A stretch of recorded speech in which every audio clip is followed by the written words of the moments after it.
Hello guys, and welcome back to Joe's Adventures, and today we're doing another episode of our Jurassic World Evolution 3 mod spotlights. We take a look at some of the wonderful mods people have been making and compare them to the real life fossil counterparts. So today, as you saw on the thumbnail, we've got a pretty cool animal there. An animal that's been, I think every version of this game has had it now, and now we've got the Jurassic World Evolution 3 version of that animal, but the Deinosuchus, really cool. But we've got some other animals today, a lot of remasters, especially a really cool remaster by Master Dude of one of the more recent animals. So very cool. So we're going to be starting off today with these the next 5 remasters were all done by Narwhal. The Gigantspinosaurus is part of its own pack, but these the 4 Hadrosaurs are part of their own kind of pack, the Hadrosaur pack. So let's have a look at the Gigantspinosaurus first.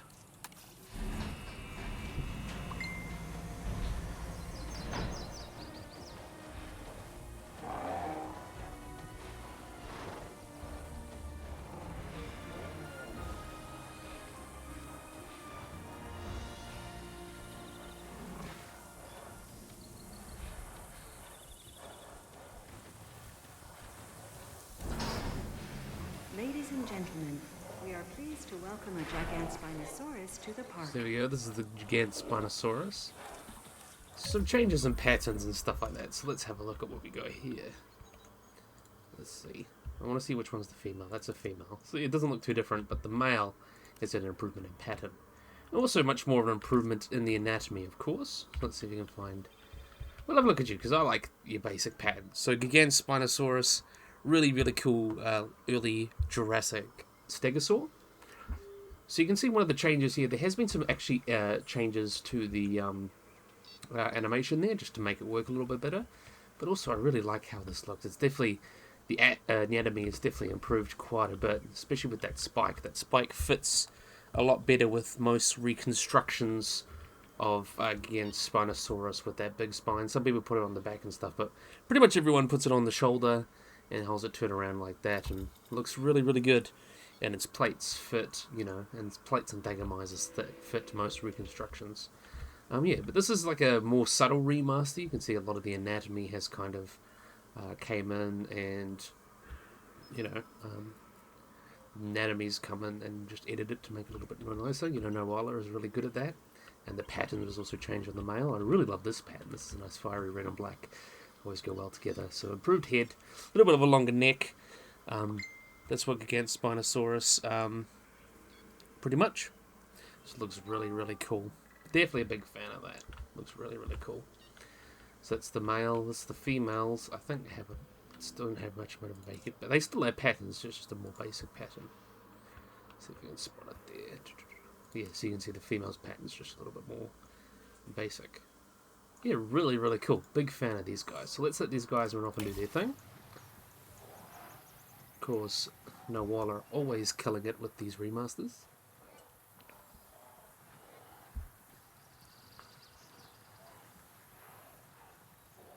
Alright, next up, we have got Corythosaurus from the Hadrosaur pack, done by Narwhal.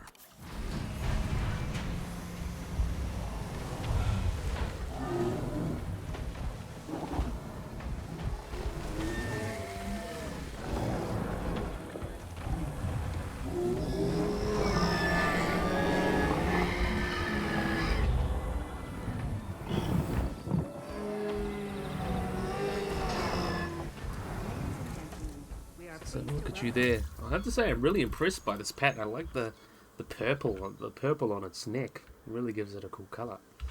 Let's see what else we can have a look at here. So you can see some improvements on the pattern. That one looks quite nice. Gives it quite a bit of colour. So one thing I've definitely noticed is it's much more of a round body. Like if you look at like skeletals of Corythosaurus, it's got very much like a high. I wouldn't even know how to describe it. Like it's got a big S shape, and then it's got quite a tall back. And this area is quite a bit rounded. I remember back to the first game, when we had Corythosaurus remasters. I think they were done by Something Frog. I'll have to go back a bit like that. But I remember the first remasters back when we played the first game. Well, that was ages ago. But those remasters really improved that kind of area there. And you see that tail's been made a bit longer. You can tell when the tail's been made a bit longer when it starts to droop at the end. So you can see it's definitely been made a bit longer. As I keep saying, it's one of the most classic problems in Jurassic Park, is that they make the tails way too short. We can see the anatomy's definitely improved quite a bit. I love the skull shape as well. That fits Corythosaurus quite well, because Corythosaurus has quite a cool round shape there. Depending on the species, but this is, you can see, the male and female. A bit more extreme dimorphism there, so you can see that's the female. And you can see that's the male. You can see that's the male there. That one's definitely the female. So yeah, you can definitely see the sexual dimorphism there. Only notes is mainly the animation, because we think a lot of these larger hadrosaurs would have definitely been walking around on 4 feet, and the toes, especially the front toes. But we'll get into that when we cover Edmontosaurus, because Edmontosaurus is actually one of the well-preserved ones, pretty much. So yeah, really, really cool. Really nice Corythosaurus. Definitely a big fan. Next up, we've got, as we said, Edmontosaurus.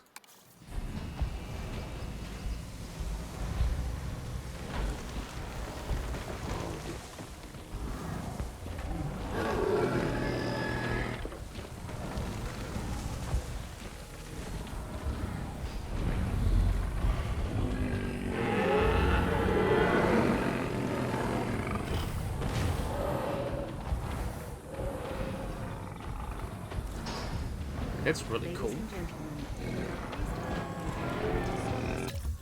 Alright, let's see if we can have a look. So this is the Edmontosaurus. Looks really, really nice. You can actually definitely see the face has been sculpted to look much more like a Nectens. Because we actually have a pretty good idea of what a Edmontosaurus looked like. And even some more recent evidences, you know, there's a much more recently published papers on Edmontosaurus mummies that show that actually we have a pretty good idea of what they looked like. And it seems that even the Nectens had this little fleshy comb thing as well, so that's pretty cool. And also some, you don't really see it here, but there was some very interesting scale types, or, you know, kind of little scales going down the tail there. It's not really shown in here. And of course the feet are wrong, so what we know now is that they wouldn't have had this kind of splayed foot there. That actually would have had a system, or like a mitten with 2 nails. It almost is like analogous to the cloven hoof of a mammal, you know, something like a deer, or, you know, the hoof of some sort of mammal, which I think is very interesting on these guys. But still looks really, really cool. I really like how this mod came out, especially with the dimorphism in the game. You know, the female had a smaller krill, and then a frill, not krill, and then the male just had a larger one. Even though the male was actually the basic female, I think they just made it smaller for the female. But I really like how they made it a, you know, Nawaller made it a male only thing. I think that really adds to the dimorphism, and that's how they should have done it in game, I think. But yeah, you can tell, you know, pretty good anatomy. Very, very happy with that. Nice remasters. This still fit, of course, the Jurassic Park style. And considering how much we know of Edmontosaurus, you know, the specimens we have, I'll actually quickly look it up and compare it. So Edmontosaurus. This is a new. I'll put 2025. Here we go. 2025.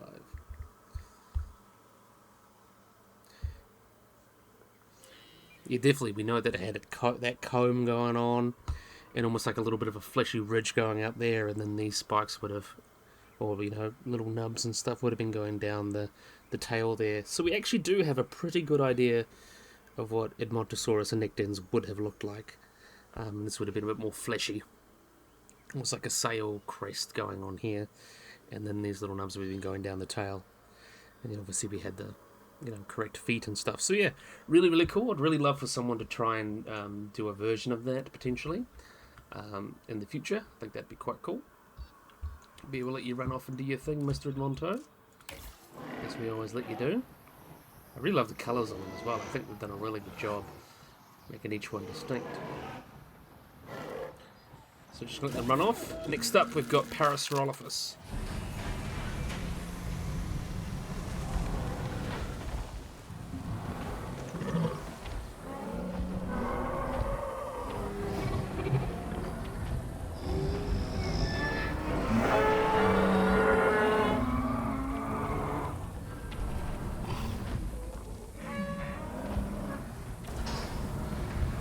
That's a pretty cool one there. Alright, so let's see, is this one a male or a female? So you can see male, female. That's actually quite a cool difference. See, not a huge difference, but we can see here, this is definitely based off Walkeri. So Walkeri is kind of the, when you think of the holotype is Walkeri, and if you think of pretty much Parasaurolophus, you're most likely going to be thinking of Walkeri, because there's Cryptocristatus and Walkeri.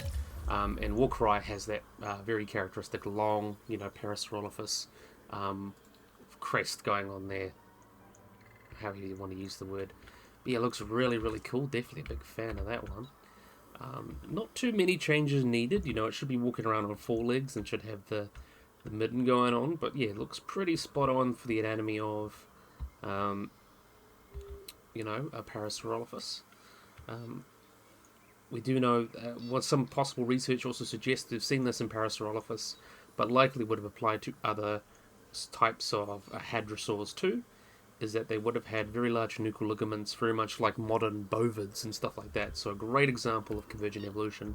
So potentially those necks could be a little bit thicker, not majorly, maybe just kind of like, instead of that, they just go a little bit more rounded. Still plenty thick enough, but I think just a little bit more, it goes with the interpretation. So, almost very, you could argue it's almost very cow-like, because, cows have very, very large necks and stuff like that. Very cow-like, or, big ungulate-like. So, yeah, I like the convergence that we're getting, or learning more about in the hadrosaurs and, modern ungulates. I think that's really, really cool. And it shows, everything, nature just loves to copy off each other, copy itself, plagiarizes itself. And there's all sorts of different interpretations and stuff like that. So you can see that one's definitely the female, so a little bit more of a shorter, more curved crest, and the male's got the longer one. There was people saying, oh, what if Cryptocristatus is actually just a female of Walkeri? But Cryptocristatus is actually larger than Walkeri. Often that doesn't quite work out. It also comes from a different time. Being large in itself, female blue whales and female eagles tend to be larger than male eagles. But by itself, being a different time suggests that they were different species. I like how they did the dimorphism here, because you can see the dimorphism is quite a bit short there. A little bit shorter, but it doesn't just look like Cristatus, I think it came out rather well. Definitely a big fan of that one, actually. So, Nawala as always, killing it. And next up, last but certainly not least, we have got Tontosaurus.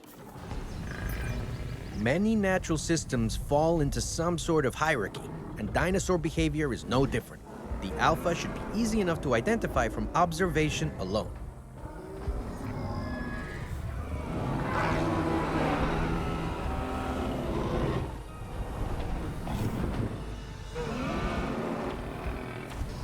So this one's got a little bit more of that going on, but this is the Tontosaurus. Everyone kind of remembers the Tontosaurus as, the very phallic-looking crest, But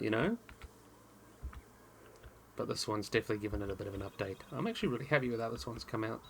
Kind of the same issues as the last one, but, still really, really cool. Really love how they've interpreted this crest here. So that's the male. Females, not quite as impressive, but, that fits quite well. A lot of these structures look very sexually dimorphic. We just don't have enough specimens to really tell. Even though we really, sexual dimorphism is always really hard to conserve and stuff like that. But yeah, it came out really, really nice. I'm definitely a big fan of that. Tontosaurus, the old phallic crest has been definitely, with new evidence and better specimens of it, it suggests that it was much more of this kind of like paddle shape. I don't even know what you can describe it. It almost reminds me of like a spatula. But yeah, it looks really nice. And I know you're calling out. Definitely some changes there to fit the skin. And, I like how they did the neck. The neck definitely looks a little bit thicker and could be a little bit thicker again. But still looks really, really nice. Definitely still fits the Jurassic Park vibe. And that's what Nawala tends to do with a lot of their remasters, is kind of just make sure they still fit the Jurassic Park vibe. But yeah, really, really cool. So that's it for the Hadrosaur pack. Very, very cool. Another great one. So if you want all your dinosaurs getting a little bit of love, download all of Nawala's packs. He does a really great job. So we'll let them. You can see all them all hanging around here. That's a whole bunch of them. Alright. So we're going to be moving on from Nawala, Nawala had enough. So now we're going to have a look at some other guys. So next up we've got Liopleurodon. So this is a new mod that has literally just come out with the release of, in June, the beginning of June, when Liopleurodon and Dracorix were released as free animals. This makes it much more accurate, of course, so let's have a look.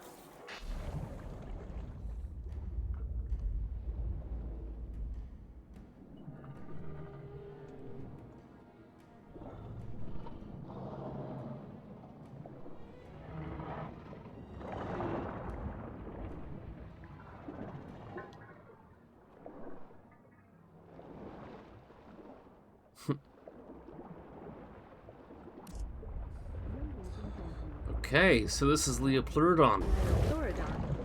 So you can see this actually fits much more to the accurate anatomy of pliosaurs rather than the faux crocodile.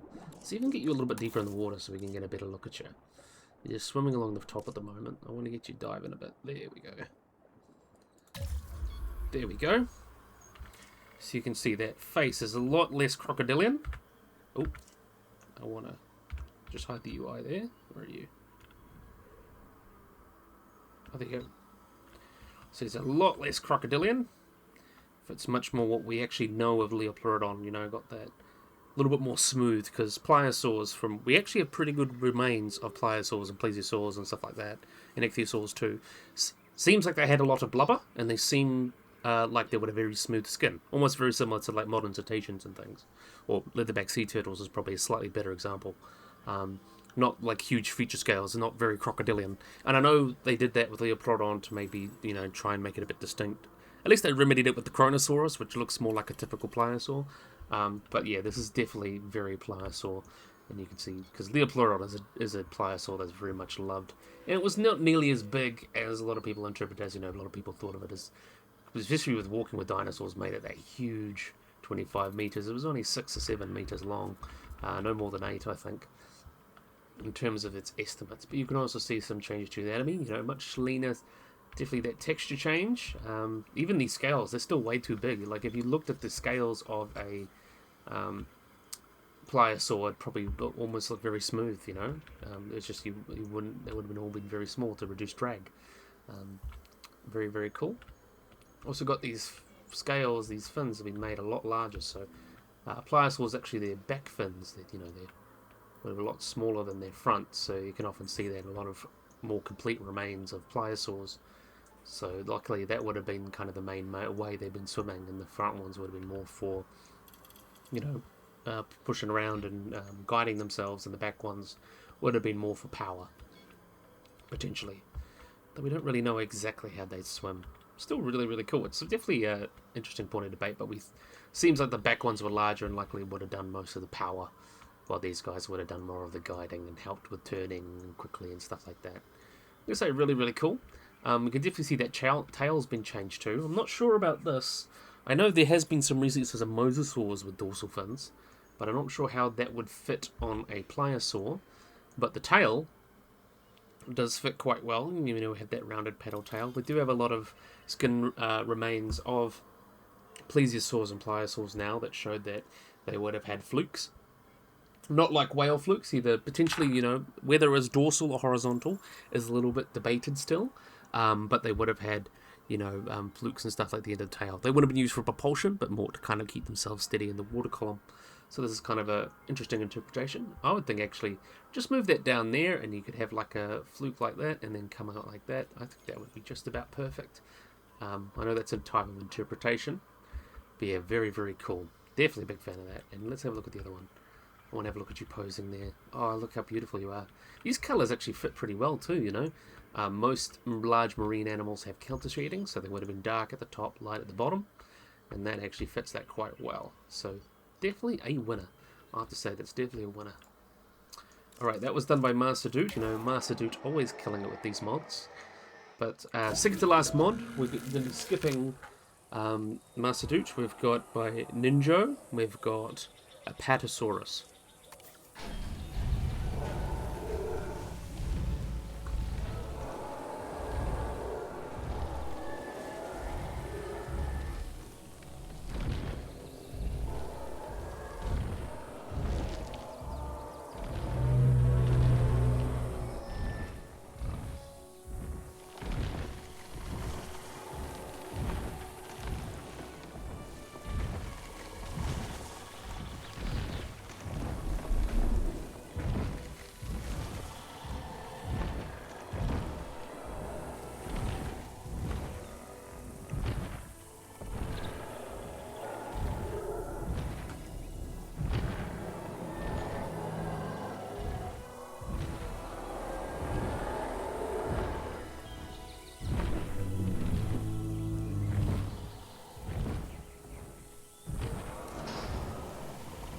this one's kind of a bit of a double whammy.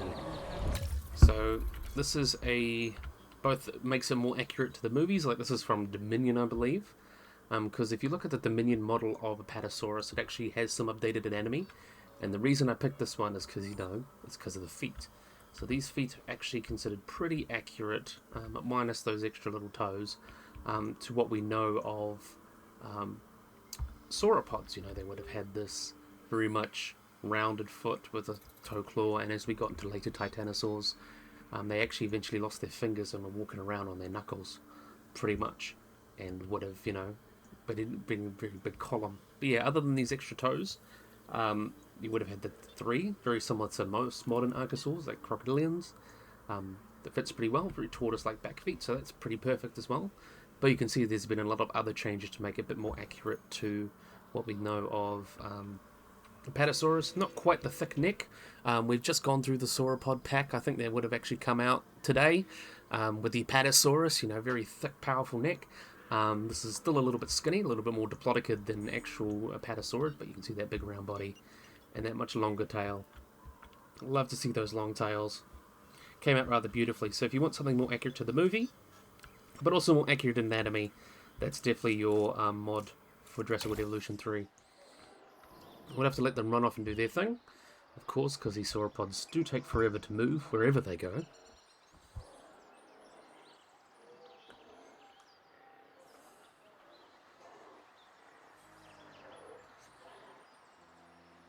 Alright.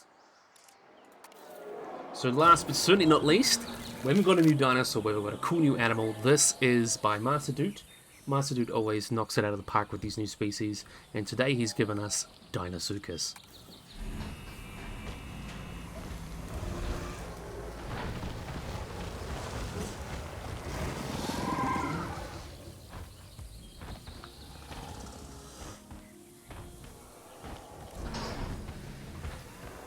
So I have to say I'm very impressed with this one here. Very, very awesome.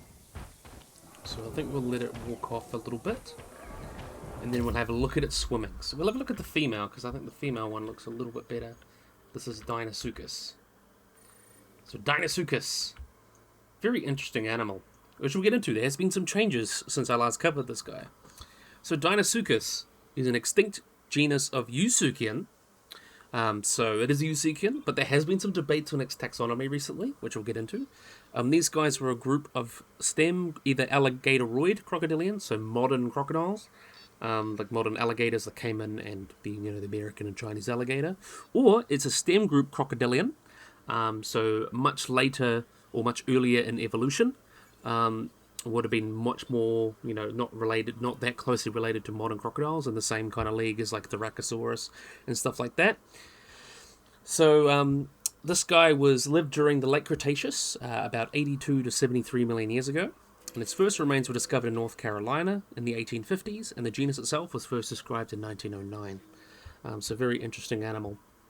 So it was first found in 1858 by geologist Ensberger Emnos, who found its two large fossil teeth in North Carolina and called it Corythosaurus, and thought it was actually a pliosaur, which is a type of marine reptile. But then in 1903, several fossil osteoderms were found and were originally thought to belong to Ophicephalus, but then found to belong to a crocodile with other specimens as well. So they became Deinosuchus, which means terrible crocodile. And there has been a lot more specimens found since of Deinosuchus, and there's actually 3 different species described. So since this first down at fragmentary remains, it was known to be related to crocodiles, but some more recent evidence has actually been looking into these guys and suggests they may not be members of Alligatorordia. So things like Alligatorordia is the family that includes modern caimans and alligators. That was kind of originally what was assumed. And there's 3 different species of Deinosuchus. It's Hatcherai, Riograndis, and I think Rugosus. So Rugosus, I think, is the type specimen, I believe. Let me check. Yeah, Hatcherai is actually the type species. And there's also D. rugosus, which was originally Parasaurolophus, which was the original specimen. Rio Grandis, and the swimming eye, which was actually just described in 2020. So a very recent species. So there is a bunch of different species found. There's the D. rugosus and Hatcheri from Laramidia. And there actually has been D. rugosus potentially in the Corythosaurus formation. And in 2020 there was actually a study that showed a D. rugosus is dubious and undiagnostic, and actually named a new species, swimming eye, from Appalachia. So rugosus is kind of debated whether it's actually a real thing.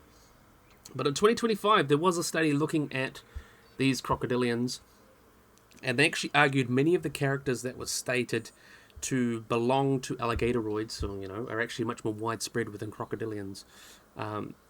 In addition, there were several genera generally traditionally viewed as basal alligatoroids. Among them was Deinosuchus, and they were found not only to fall outside of Alligatosauria, but not even as true crocodiles. So, which is really confusing. Pseudosuchia is the group that includes true crocodiles, which is very confusing. But modern crocodiles, Crocodilia, so all the modern living crocodiles in that group. And there's Eusuchia that includes them, but also a whole bunch of extinct crocodiles, crocodile-like animals. And originally was thought that these guys were related to modern alligators and caiman, but turns out they're actually much more basal and belong to that Eusuchia group, which is a whole mess of basically, weird crocodile-like things that are not crocodiles. That includes like Thoracosaurus. I'll actually find you some examples.